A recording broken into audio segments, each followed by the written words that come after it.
Hey, everybody. Welcome to the Fireside Chat on the Everyday Athlete Podcast Network by Run, Try, Bike. My name is Jason Bahamundi. I am the founder of Run, Try, Bike, and I guess the brains behind all of this, although I'm not sure there are a lot of people who would say brains behind all of this. The Fireside Chat podcast is our oldest on this network. It is the one where we get in depth with our guests, and I'm super excited to have Truth Bachman coming on the show today. If that name rings a bell, it's because you have read an article about them on our website, runtrymag.com, that was written by Mike Knapp and involved the New York Frontrunners. It was a fantastically written article, and it's a fantastic story. And while I didn't get to meet Truth while I was in New York, I happened to be going through Central Park and caught a glimpse of the New York Frontrunners during the team championships, I think is what it's called, through New York Roadrunners out there, which was really cool to see that group of athletes celebrating their accomplishments and victories amongst the other teams that were out there. Anyway, before I bring Truth on, please be sure to subscribe, rate, review, and if you use Spotify, comment on the Everyday Athlete Podcast Network, because it really does help us in getting great guests like Truth onto our show. I'm going to ask you for 5 stars, but if you're inclined to give me less than 5 stars, please send me an email at jason@runtrymag.com with how we can improve our show or shows to get that 5-star rating from you. Appreciate your time, and now let's bring Truth onto the show and have a wonderful conversation. Hi, Truth. How are you? Good. How are you doing? I am fantastic. I am super gassed up because we just spent about 10 minutes behind the scenes having a great conversation, and I didn't want to ruin it before we got here. Sure. So one of the things I ask people as an icebreaker, you're in New York City and it involves pizza. So it will be interesting to hear your take on this. Pineapple on pizza, yay or nay? Oh, it's a nay for me, but I think that I don't judge anybody for pineapple on their pizza. I just think for me, I'm a purist. Like I love a thin slice. I love a cheese. I love a really like robust, like kind of like acidic sauce. Yes. And I love to be able to fold it. Yes. I am in your camp, and the reason why I don't like pineapple on pizza or enjoy it is because I've always said, who wants to add more acid to their acid? Because I also like acidic tomato sauce when I eat my pizza. If it's too sweet, it changes the flavor dynamics for me. Now, I also know that there's like the Hawaiian, so it's like you've got like the pineapple and then you've got the ham, which I think if you're going for then there's like more tastes that are in the mix. I do see it. I do see the vision. For me, I'm simple. Like I really 100%. love the basics, you know? And I always tell people that's more for you on your side, and I have more for me on my side, and we can always eat dinner together. Perfect. Awesome. Well, I really want to get into this conversation with you. I think it's an important conversation to have, having showcased athletes that are part of the queer community throughout our 5 years in business. A few years ago, like I mentioned to you, we changed our Pride logo, or excuse me, our logo to the Pride logo. We're going to take it down after June 30th, like every other company does. And it struck me that people in the queer community don't stop being queer on July 1st, the same way I don't stop being Puerto Rican on October 16th when Hispanic Heritage Month ends, and I've left it up.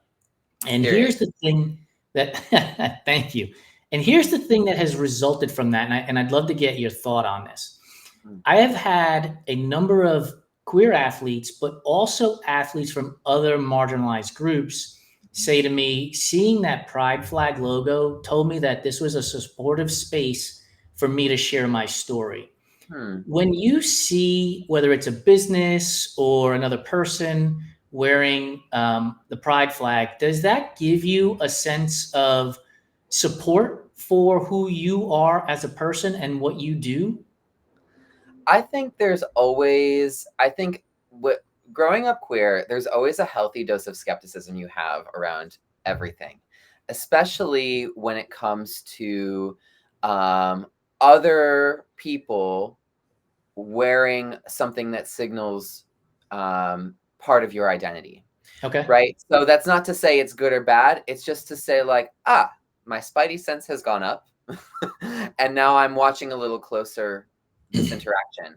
So it's one thing, I think, to say, does Chase Bank have the pride flag up during Pride Month and then it disappears for the next 11 months? Or is it another thing to say, I'm talking with a person, I've noticed they have a pride pin on, I might be curious to ask about that, right? So I think always there's a healthy dose of curiosity and skepticism, and it's sort of like the conversation that then unfolds from those two things. And this is why I love having conversations, because just the other day I saw a gentleman riding his bike on the Strand in Hermosa Beach, and he had a Puerto Rico shirt on. And I immediately thought to myself, I wonder if he's Puerto Rican, or if he just it was a Team Puerto Rico baseball shirt, or does he just like the players that played for Team Puerto Rico and isn't actually Puerto Rican? So I can see sort of the context in which you're making that reference to, and it's a great perspective to have.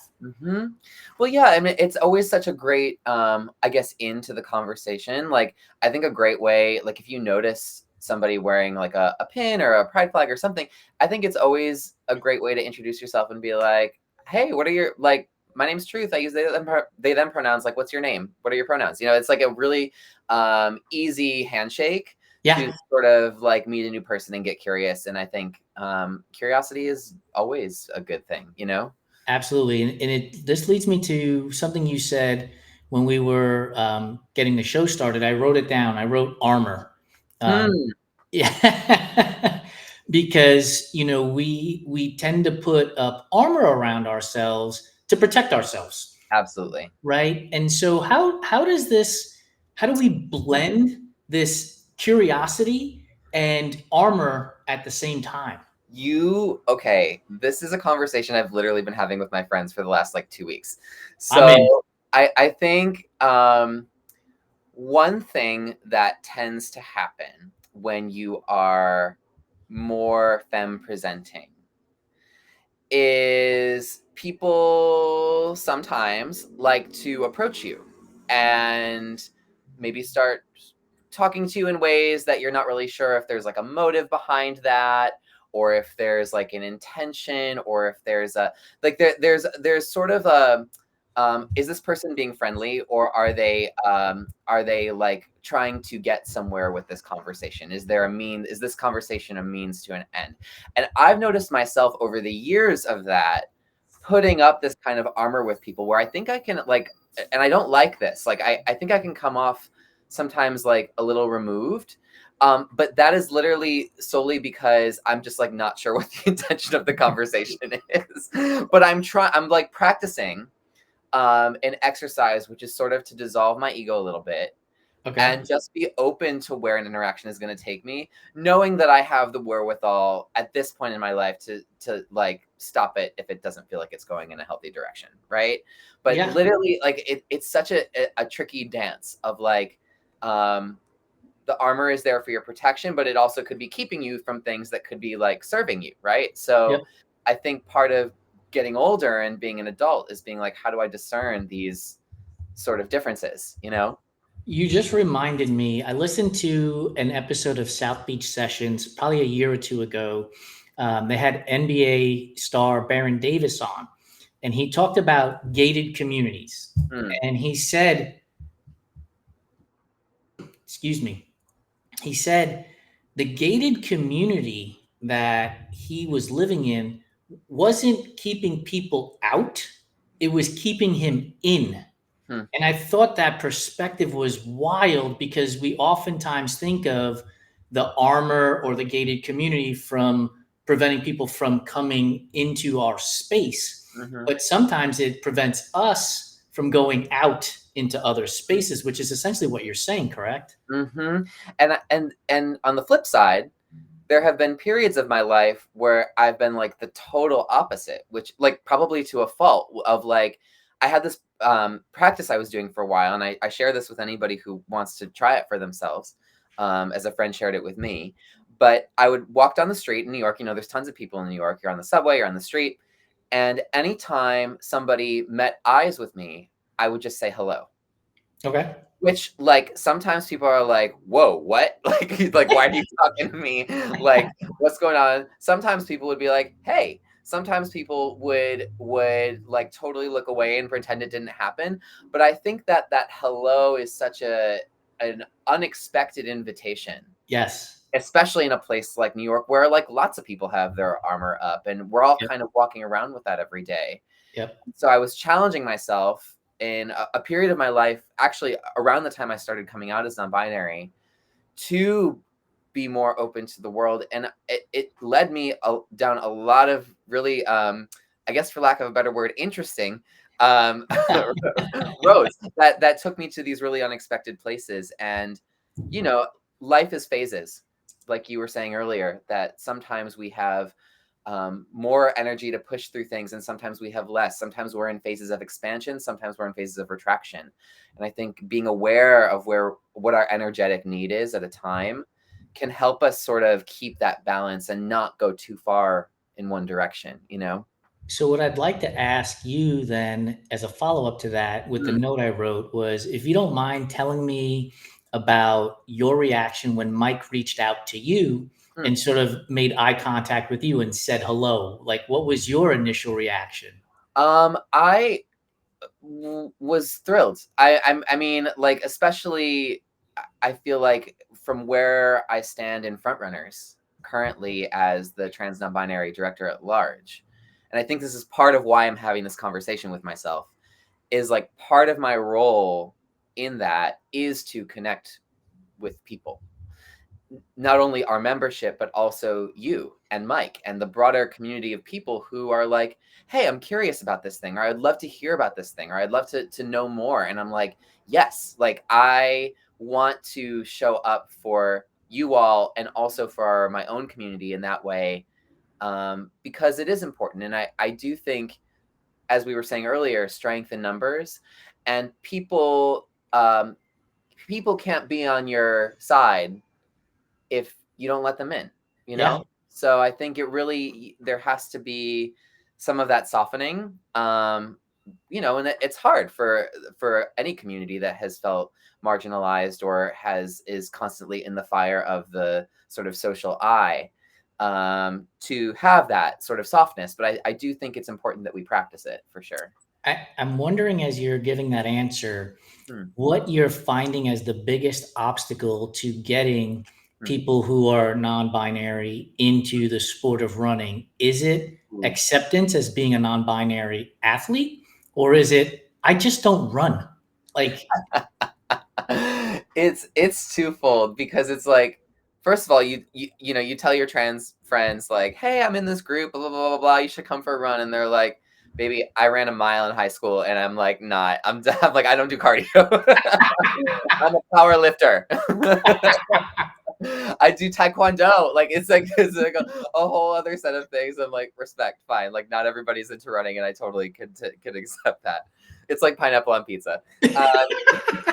But I think with the other sort of conversation that's, I know, ongoing in our group is like, you know, there are, I think when we think about trans and non-binary runners, we have to think about more than one community, and by that I mean specifically white people okay, who who are also in that umbrella, but who may not feel safe in a particular space or comfortable in a particular space because of its proximity to whiteness. okay, So, and that's the thing to remember, is that like non-binary people, trans people, we come in all shades, colors, shapes, like we are everybody. right, We are every culture, we are every time, place, you name it. So I think part of that is, it's like, where is the relationship between race, gender, and then athletic fitness, and how do those sort of puzzle pieces all yeah. play a I, role that's a in great point. welcoming who, like that sort of body affirmative space or gender affirmative space. Yeah. Yeah, because I think we often silo things, right? Mm-hmm. When we say queer athlete or BIPOC athlete or Right. body positivity athlete, but to your Mm-hmm. point, right, Mm-hmm. your community is all of those things. Mm-hmm. And so they're going to be struggling with these conversations from various points of view. Mm-hmm. And it's never one clear cut thing. So I think part of my curiosity is what spaces that do not yet exist that that can feel more encompassing and community led can we create and imagine as part of this larger sort of thing that's happening around trans athletes and non-binary athletes. So maybe it isn't one particular group, or maybe it isn't one particular run or race, but is there a series of community initiatives that we can have? Is there a buddy system where if someone, doesn't feel comfortable getting home past a certain time, perhaps wearing their cute little running shorts and sports bra, that they can go home with somebody in their neighborhood, and that there can be like a sort of pairing and sharing there, because that's also part of it too, of like, how do you navigate gender presentation and gender euphoria in a place like New York City where there is so much other noise. Yeah. And so I think those pathways and systems of friendship and companionship that maybe aren't as visible yet are exciting to sort of dig into and figure out how we can make them real. I wrote the word privilege down as you were Mm. talking, because I guarantee you that there is somebody who has not experienced anything that you've talked about that just said, well, just go home. How hard could it be? Right? Just go. And the privilege that rings through in that statement is loud. And the reason why I bring it up too is because I interviewed the We Run Long founders, Kelsey, Rebecca Bowman, and they have a coach, Becky Croft, and they are all Indigenous runners. And as we were talking, Mm. I could see and hear the emotion in their voice about running on trails and being safe and being out in those spaces, to the point where I thought to myself, I just run trails all the time. My privilege was being a male in that situation, right? Where I didn't think anything of it from a safety perspective. And now you're bringing this safety concept into the conversation as well. And instead of me saying to myself, how hard could it be to just go home on the subway, right? There's a million people there and everything else. But the reality is, it's not that easy. And like, even like personal example, like the other night, this was like a week and a half ago, I had just run a track workout. I was like I was doing my long run. So part of my long run was a track workout. I was with a bunch of friends, and then I was running back home through Brooklyn to get home and finish my 15 miles.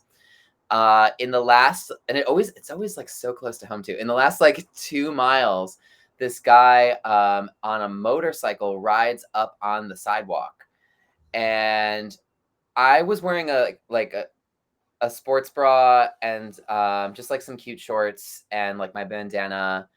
And I think he thought at first that I was like a cis woman. So he comes up behind me and is like, "Hey, baby, this."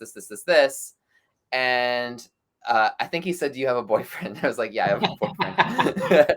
and um, and then he's talking to me, and he's like, just saying all this kind of stuff, and he's like, "Oh, well, I'm bisexual, and this, and da da da da. And do you have any friends? And do you do this?" And it's just like, usually I'm like, I feel like I'm fast enough that if some guy is gonna approach me in that kind of a situation, I can just like, and I'm already in motion, like I can just run. But he was Right. on a motorcycle. Yeah. You know what I mean? So it's like, what literally are you to do but then try and make this person feel comfortable so that they don't Right. attack you, right? And that you can just go about your merry way, but also diffuse the situation. And that's, again, it's that we're back on this conversation about like, where's the armor, Yeah. where's the openness, where's the armor, where's the openness, Yeah, I love that we can have Yeah. this conversation, you and I specifically, and for the Run Try Bike audience to hear these conversations, because I would imagine that cis women have also experienced what you just explained. I'm sure that there have Sure. been some cis men that have experienced something similar that you've just explained that has put them in an uncomfortable position as well. And realize that, look, we're all dealing with the same bullshit. So stop gatekeeping each other. Yeah. And we hope for safety. And anyway, so that's why I think these sort of networks of support, organizing a run or a couple of community runs or events in which there's this kind of buddy system, or in which there is a larger sort of community accountability that goes beyond just the run, but like the things that surround the run So as what well. kind of steps can either run clubs or let's, make it slightly bigger, events do to signify and let you know that this is a place for you where you can feel supported and safe and participate in our events, because we want to be part of the community as well. Like what? Well, you know what's so interesting about that is I used to think the answer to that was, well, if they have a non-binary race category, then it should be fine. But that's actually not the case, because then you find out it's like, oh, we lost the results because our system can only process 2 of the genders. Or you can register as non-binary, but you actually have to, we only have a men's heat and a women's heat. So you have to pick one and hope that people like don't get mad. And so you're just like, I hope that if I pick the wrong, like I don't pick the wrong one, or that people don't get mad at me, or that, or we're not doing prize money for non-binary runners in this race like we're doing for the top men and women in this race. So I think there are larger sort of things that just make the playing field equitable. And sometimes, unfortunately, it's trial and error. Like I've signed up for races before and I've been like, oh, this was a total mistake. And then I've also signed up for other ones and been very pleasantly surprised and just like blown out of the water by how well it was thought out and put together. And so I think we're still in that trial and error phase. Are there leaders nationally that you can point to who are helping with, putting together verbiage for races that, show that the queer community is welcome, and not just click the button that says non-binary and then move you into male or female category because, they don't know how to use an Excel spreadsheet? Yes. There's a person, their name is Jake Fedorovsky. Yes. They have an incredible guide for gender inclusion in many different ways in racing. That it's available online. It's a totally free PDF and resource that people can download, race directors can download. I think that's probably the most comprehensive one that comes to mind. But I do think about, like the International Frontrunners. I do think about Team New York Aquatics and how they're sort of on the forefront right now of working with like U.S. swimming and making sure that transgender swimmers and athletes and multi-sport athletes are not having to be outed in order to participate even in just community events. So there are people out there that are doing that work.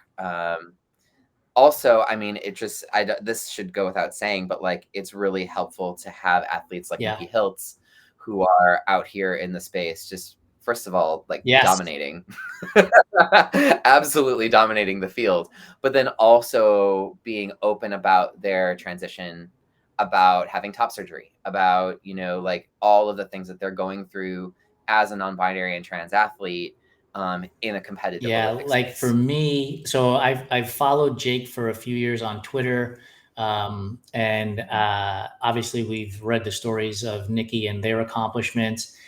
Close to home for me is Rach McBride, who is an incredible athlete at both the half iron distance and gravel cycling. They just won the non-binary division at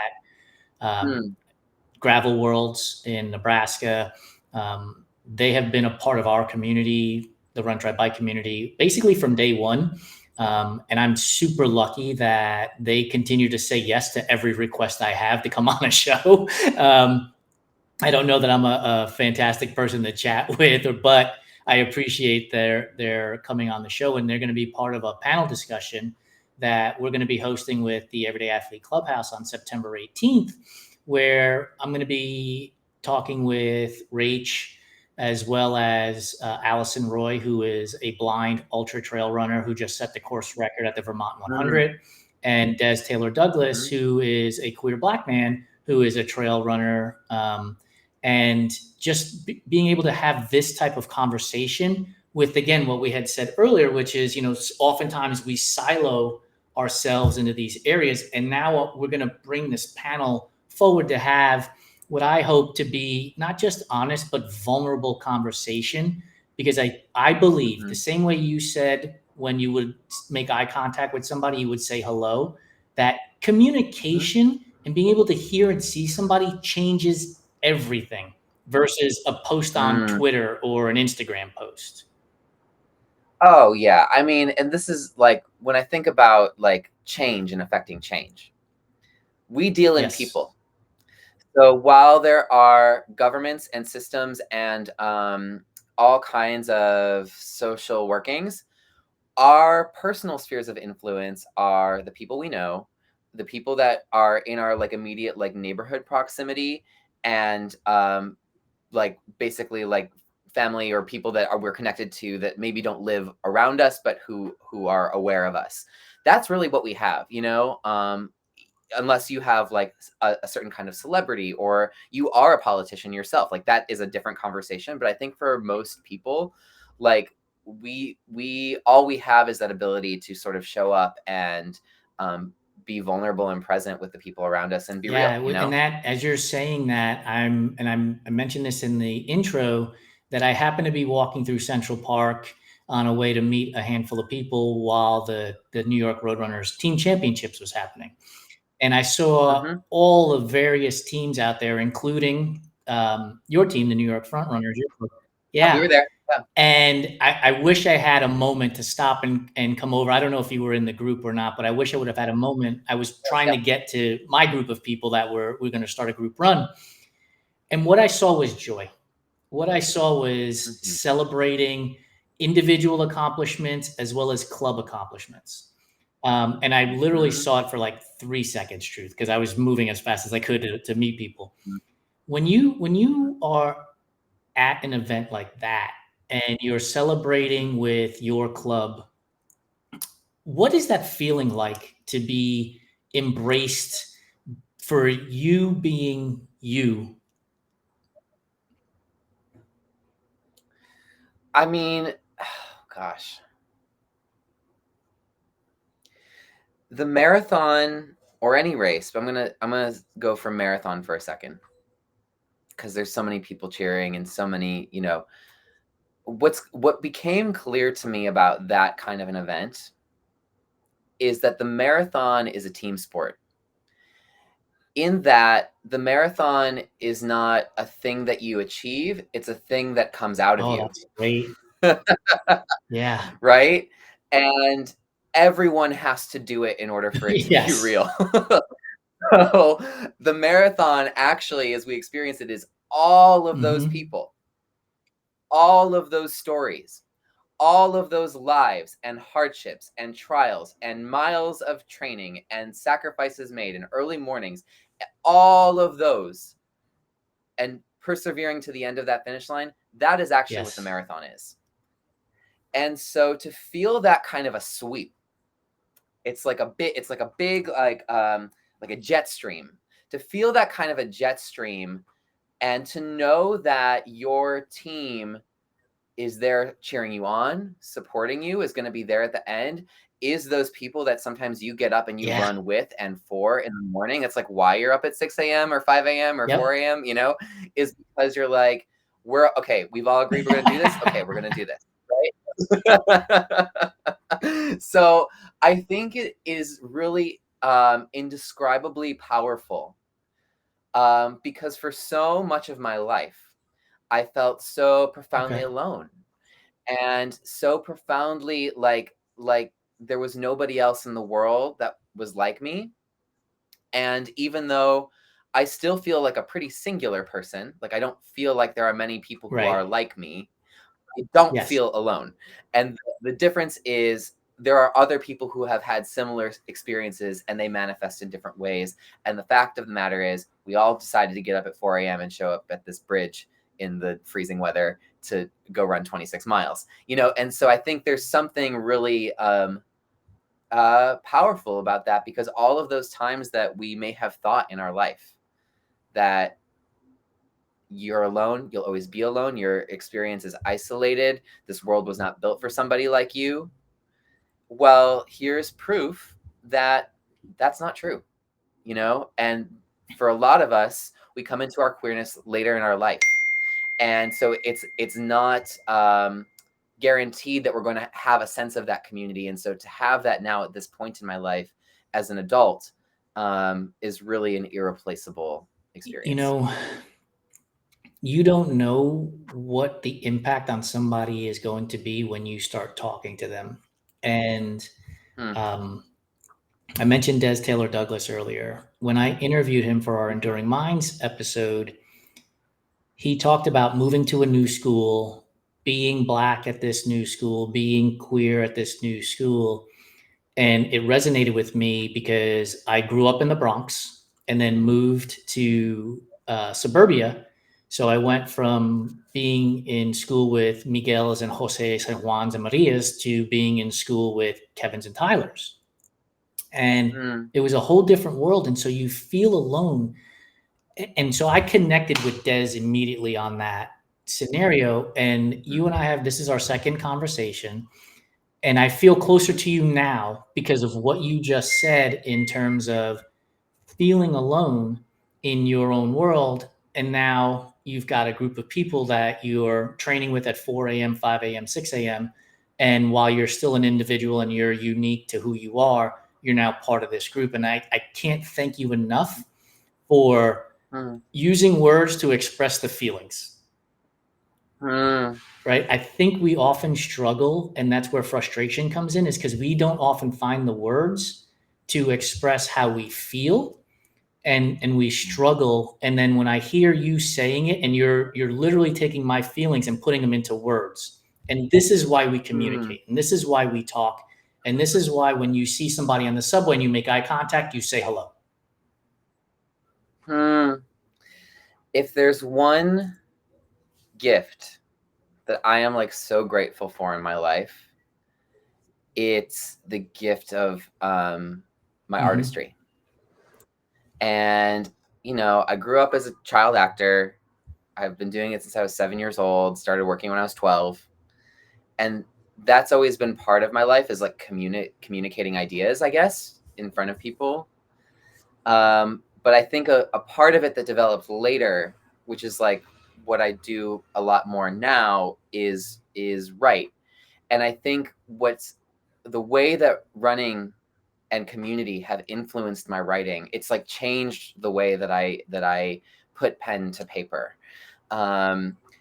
It's almost as if like the feeling that I have when I'm on a lyric or on an emotion or connected to another person by looking in their eyes and saying hello and showing up and being present is the same kind of like animal feeling that I have when I'm in like the last mile of like a 10K, where I'm like just like ready to like go full Wolverine mode. You know what I mean? Where it really is something that taps me in very deep. And I was in a bike accident a couple years back, car accident, bike accident, and I had a concussion. And for about a year, I lost my ability to be able to pick the right word that I was looking for. And as a writer and as a speaker, you can understand how freaky that is, you know? And it took me about a full year through running, which rebuilds your like neurological connections with your brain and your muscles, and through a solid writing practice every day to actually finally get my brain back to the place where it was able to do that thing. And it's what you've just articulated is what I cherish, I think, so much, is that ability to name a feeling. Yeah, 100%. You know? Do you think it's easier for you to verbalize feelings? And I'm going to make an assumption, and correct me if I'm wrong, that if you're a child actor at the age of 7, you are not an introvert. Right. You know, I definitely think, right. I definitely think I fluctuate. So it's like, you know, I'm a Gemini, so there's like 6 of me. But like the part of me that is really good at being public facing, like, yes, I thrive on that. I thrive on community, on being garrulous, on speaking and creating those spaces. And I also am a writer and a composer, and like that's a Yeah. very quiet and thoughtful process where you're doing a lot of listening. And I'm like this energy where I fluctuate between the two. And I think it's that exact thing. Ooh, yes.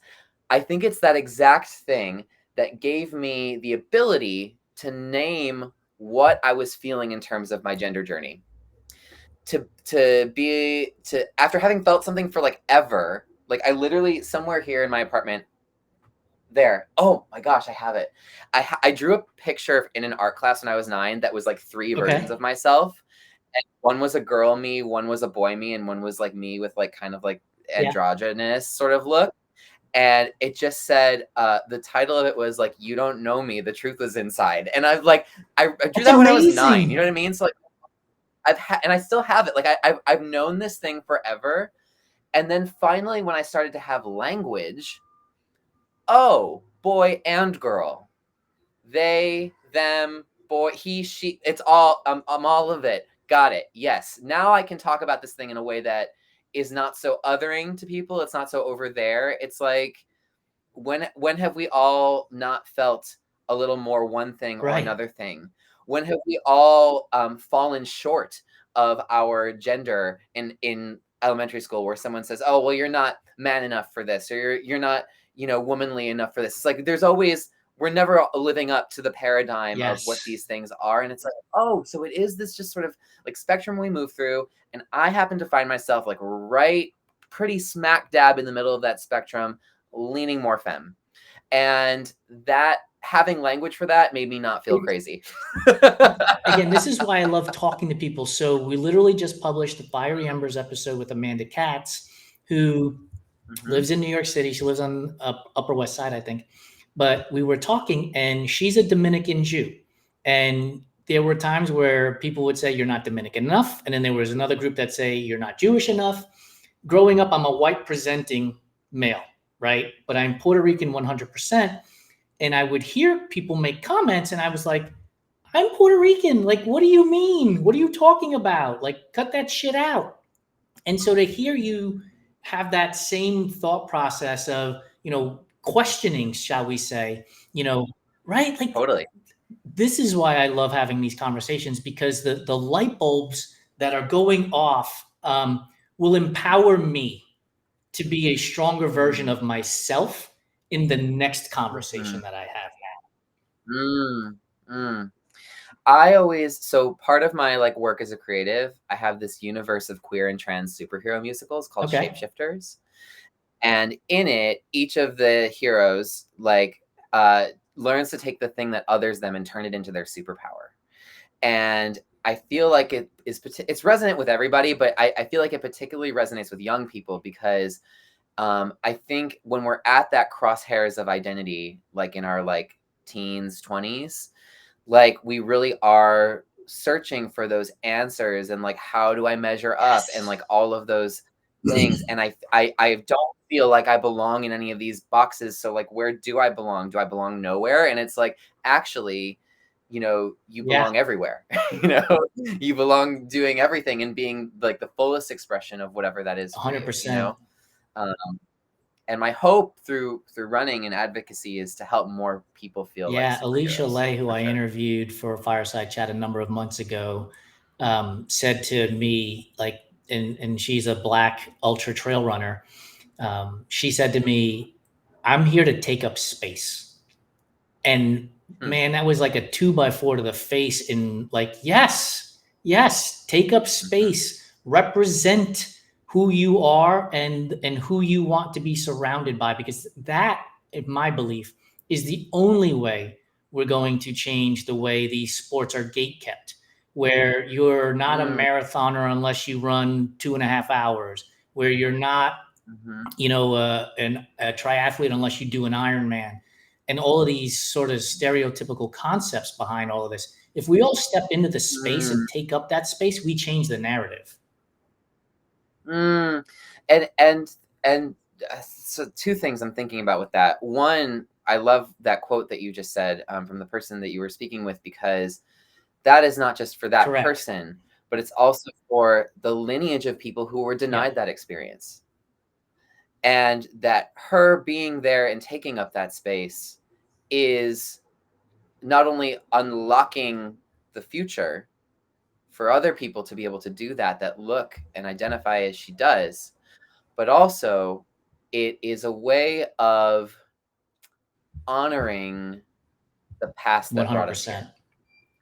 and the people who did not have that opportunity to do so, which is the magic of it. And then also, as the other thing that's just kind of spinning in my mind, I'm curious your thoughts on it actually, but how when we have these sort of physical tests of sports, like why we gatekeep it and say it's only for this kind of a body, or it's only for this kind of a fitness level, or it's only for this kind of a person who does this kind of a sport and wears this gear and and like in what way our own perceptions of like what it means to be an athlete or to look like an athlete are kind of keeping us from our potential. For those of you who are not able to see but are listening to this, I started to laugh at Truth's question to me because we talked about this earlier before we opened the show. Fear is the enemy of creation is what Truth said to me, and I think fear is the answer to your question. So in other words, if I am a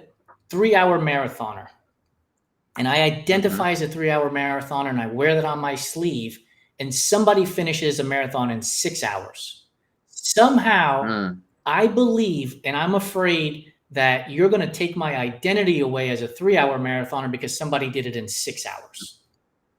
Oh my gosh. Okay. Right? Yeah. Like I no longer hold this quote unquote superpower of having run it in 3 hours. I no longer have this superpower of qualifying for Boston, which is why I think there's so much hate, for lack of a better phrase, against charity bibs. You didn't earn your way here. You didn't, right? And it's like, okay, I didn't run a 245, but I had to raise $10,000, whatever that number is. That's hard too, right? There multiple things can be hard. And so I think it's just a fear of ripping what I'm identifying with, because now you're associating it with multiple things that are not me. And bringing that point back to especially like non-elite divisions of trans people in sports, I think it is that fear that certain people have about us. Like you're trying to take something that is mine, or you're trying to take something away. And it's like, baby, I don't want to take anything from anybody. Like I want you to have yours just as I would like to have mine. And we can It's have not a it all. sum-zero game. I don't understand why people perceive it that way, right? I'm a big believer if when you come to sit at the table that I am eating at and there isn't a chair, it's not because there's no chair. It's because I haven't built a big enough table yet. Let me add extra seats to my table so you can come and hang out with us too, right? This idea that it's a sum-zero game.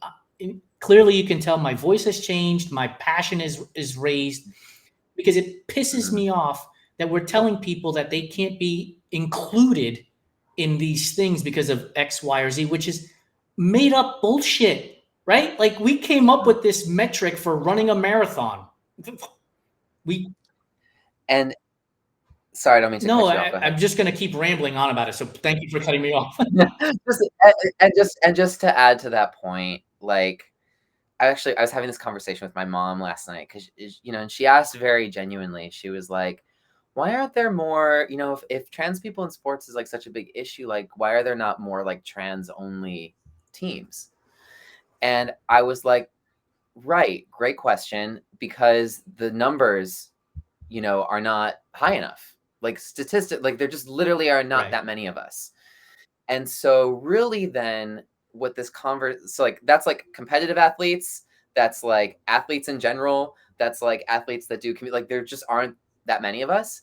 So the fact that we're having such a national and profound dialogue about such a small group of people really is less a conversation about sports, and I think really zeroes in on the fact that we're debating whether trans people should exist in public life at all.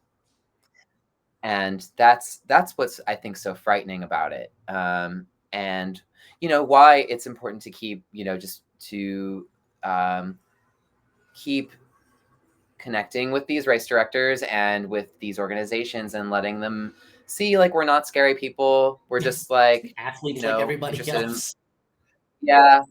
Just showing up at the start line. That's it. Yeah. So I'm an impatient person, and I want everything to be done yesterday. So I guess you answered my question, because I was going to ask you if the idea that, slow progress is still progress resonates with you. Yeah, it has to, and it frustrates me. And there are some people in my community that actually keep me, like, way more accountable to that, because they're way better at playing the long game than I am sometimes. I'm on your side, Truth. Let's change the world right now. I'm over here just, like, dropping F-bombs and stuff, and, like, they're like, now wait. Yeah, but I do think it is true, and I think people have to have realizations for themselves. You can't force a point or a worldview on anybody. Right. We can't force the trans agenda on everybody, but we will try. No, but that people have to come to realizations in their own time. And I think if people are thoughtful, and I pray that they are, and if people like race directors, who should, in theory, want to make their communities and runs as equitable as possible and for as many people as possible, my hope is that we can continue to, those realizations can continue to unfold, because people just want to be treated like everybody else. And I hope that this conversation is one of those rocks that rolls downhill and gathers momentum, so that other people can hear and or watch the two of us having a conversation, laughing, enjoying the discussion about marathons and how it's a jet stream and moving you in celebration. Like, hearing that again is different than reading a post on Threads or Twitter or a static image, right?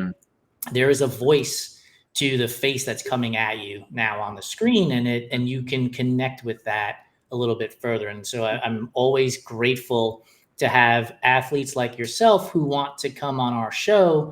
And even if you're just prodded and I have to ask 17 times to come on the show, which Truth did not. They said yes on the first request. But to come on the show, my show specifically, and have these conversations, I think they're just vitally important, that not just a person in the queer community can take away, but anybody in any community who feels marginalized can take away. We are running out of time here. I know we could probably talk for the next 10 hours straight. We might have to get a show. Is Netflix around? Yeah, right? What are they doing? But I want to jump into our rapid fire food questions. Now, I say they're rapid fire, Truth, but I probably need to change the name of it, because take your time thinking about it. This is not one of those things that requires one-word answers. If you want to think about it and give me explanation, I'm here for it. Okay. Got it. Oreos. Are you a fan of the original, the double stuff, the cakester, or the thin? Okay. My take on the original Oreo is that it got thinner over time. A lot of people say that. Right? So the double stuff is actually, I feel, where the original Oreo used to be. So I'm going to go with double stuff. Which is what makes the mega stuff now the double stuff. Right. Now, how do you eat your Oreos? Do you spin and scrape? Do you dunk? Or do you toss it back like an aspirin? Ooh, definitely not the last one. If I'm feeling really naughty, first of all, I do think there's something to be said for a traditional, like, Oreo dipping in milk. It's like nice and, like, chewy, soft, like, love that texture. But if I'm feeling really like, ooh, yeah, I'm in the pocket, I'm dipping it in peanut butter. Have you tried the peanut butter flavored Oreo yet? Yeah, it's fine. But I feel like an Oreo dipped in peanut butter, it's like a whole different experience. Have you gotten your hands on the Reese's Oreo combination that they've just put out? I haven't found it yet myself. I've been on the hunt. Do you have a Okay. favorite flavor of Oreo, or are you just the original? Give me the original. Ooh. If I didn't do the original, I would probably go for peanut butter. I'm a huge Gotcha. peanut butter fan. But I think the original is great. I mean, like, why reinvent an amazing I'm double with you. stuffed wheel? So I rate all of the Oreo flavors I've ever had, and there's only two that have gotten 10 out of 10. One is the original, and the other is the blueberry pie that they re-released. It is Oh. phenomenal. Now, I haven't tried the apple pie a la mode yet, but the blueberry pie is a 10 out of 10. Like, no notes. You mentioned texture with dunking the Oreo. Yeah. So here's a texture cookie choice: chocolate chip cookie or oatmeal raisin cookie. Oh gosh. Why are you doing this to me? So I think so I am a huge, like, when I'm having a bad day, I will walk down the street. If I see a good chocolate chip cookie in a window, Yeah. it's over. I'm in. Like, I'm pulled in. That is my, like, my full de-stress. I don't know any, like, people are like going out for ice cream and stuff like that. I'm like, no. I want a chocolate chip cookie. Like, I'm like a 3-year-old. You know what I mean?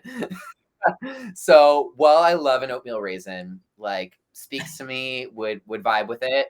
Chocolate chip cookie, especially if it's like the right texture, maybe has a little like melted butter or sugar in it. Maybe has, it's like a little pulley, chewy, but also crunchy. Like, if it's that, I'm You sold, and I can go to the bakery Yeah. together. You'll grab your chocolate chip, and I'll grab my oatmeal raisin. I'm a huge oatmeal raisin fan. You're gonna get the oatmeal raisin. Yeah, for sure. You mentioned ice cream. Do you have a favorite ice cream flavor? So I usually pick gelato. In my freezer, so I never buy ice cream. It's just like not a thing that I buy. I don't know why. But in my freezer, I do have from this past week these little they're like mochi ice cream with like a green little covering. Those things are so good. And what also is amazing is they're just like, I eat one and I'm like, that was the perfect amount. You know what I mean? Like, that hit the spot in a right way. So I really like the mochi flavor. If not, I'll go for like a gelato because it feels like a summer treat, and maybe get like a stracciatella. So good. Yeah, I'm drooling here. If you hear me swallowing hard, it's because the drool is like a faucet. It's like a puddle, yeah. Candy corn. Is candy corn a real candy, or is it just earwax covered in sugar?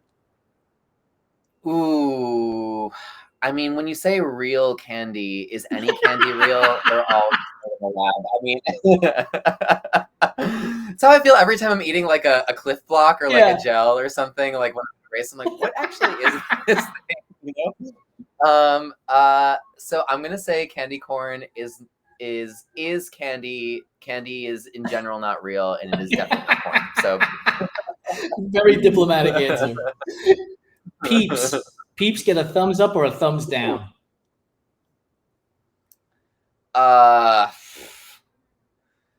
Peeps get a thumbs up if I'm like 14 years old and rediscovering Peeps. Peeps get a thumbs down from me now because I think, I don't know, there's something that happens when you just like, you get older. Maybe it's the running and all that stuff. I'm just like, what's in this thing? What is this? What is like, I'm so like, oh my God, I'm like one of those people now, you know? I love it. Is red velvet cake a real flavor, or is it just chocolate cake dressed up to go to the prom? Oh, well, if she's dressed up, baby, she looks good. But I would say it's real. I don't think it tastes like chocolate to me. Yeah. You know, like a chocolate to me, and I love chocolate. I like, it's a richer, more like robust. I feel like a red velvet is a little like, she's like silky, she's creamy, she's like sultry, but she's not giving me like rich vibes. Favorite flavor of cake is? Oh, German chocolate. We just recorded a podcast for the Everyday Athlete Clubhouse, and we were equating cakes to endurance athletes. And German chocolate cake came up. What would I I have my notes here. That's so funny that you mentioned this. German chocolate cake was the marathoner because Mm-hmm. everybody likes chocolate, which is your running, but not everybody likes coconut, which is like not everybody loves the marathon distance. So we made German chocolate cake the marathoner because it's a combination of love and hate. Yeah, my dad used to make a really good Black Forest torte, Yes. which was like the German chocolate in like layers. There's like a melted butter chocolate layer. It's like cream. It's like so elaborate, and it's still to this day like one of the best, probably like worst for you, but like best like cakes I've ever eaten in my life. Yeah. Sweet or savory for the rest of your life? Where are you going? I'm going sweet. I definitely have a sweet tooth. I don't know what it is. And if I'm ending a night, if I'm ending an evening of like provisions, I'm always going to want to end with a sweet. Now, the end of summer is unofficially coming up upon us, and Starbucks has already made that announcement because PSL has been released. Are you PSL or are you apple cider? I'm apple cider. I think the PSL is a seasonal. She's timeless. She's classic. She's she's your favorite Meg Ryan movie. But there's something about it that is just a little too, I don't know, like it's a little in the candy corn vein for me. I'm with you. Right? But like a hot apple cider with like some cinnamon, a little sugar. Can't be beat. And that also has that like acid that I love too. It's got that like little like bite to it. Are you a coffee drinker? Yes. What's the order?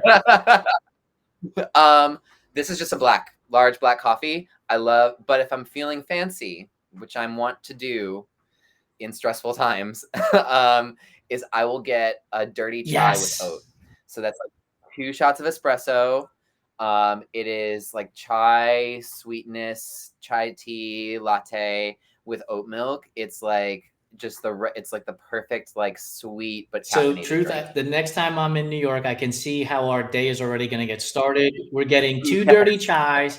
We're going to eat a pie at some point, and then you're for dessert are going to have your chocolate chip cookie, and I'll have my oatmeal raisin cookie.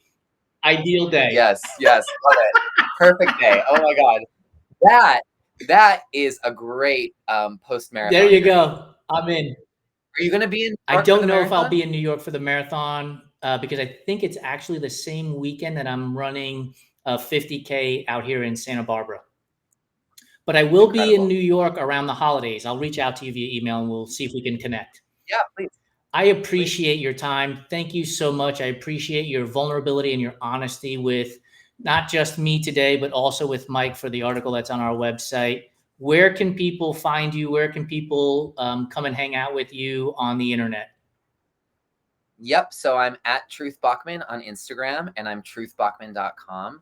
And also you can like Google me, YouTube me. I have tons of things where I'm talking about running and marathoning and all of that. And I also have like tons of like music, plays, shows I've been working on. And that's something that I am really excited. We're going to be launching some things this fall too. So, and I will say this, go to their website. The imagery is powerful.